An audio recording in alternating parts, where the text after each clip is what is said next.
มาต่อกันเลยค่ะนี่ค่ะอันนี้เป็นเนียแคทนะคะน่ารักมากเลยเนียแคทไม่ใช่เนียแคทเหมือนเมียแคทเลยอ่ะมีบ้านมันด้วยนะคะเดินต่อตืดเดินไปต่อว่านี่นะคะเรามากับน้องกับพ่อกับน้าพักกินข้าวกันก่อนไหมเด็กๆไม่หิวค่ะนั่งกินข้าวกันก่อนนะไม่หิวเดี๋ยวป้าดูตรงนี้เลยนะคะนี่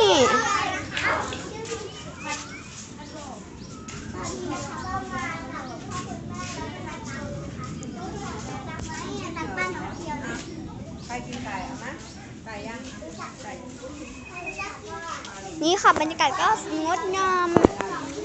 อากาศก็หนาวเย็นนะคะอากาศเย็นไปดูฝั่งนู้นกันบ้างดีกว่าค่ะชื่อขอทนามานะครับ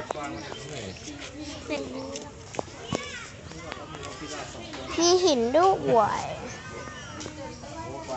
ได้เสียงกาด้วยนะคะนายกว้างอันนี้ไงนี่ค่ะเห็นกวางกันไหมนี่เดี๋ยวซูมเข้าไปให้ดูในกวางนี่นะคะซูมเข้ามาให้ดูแล้วชัดไหมเอ่ย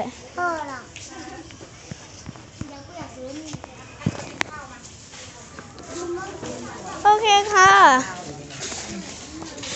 ขอพอแค่นี้ก่อนนะคะบายเดี๋ยวไปเจอกัน EP 3นะคะ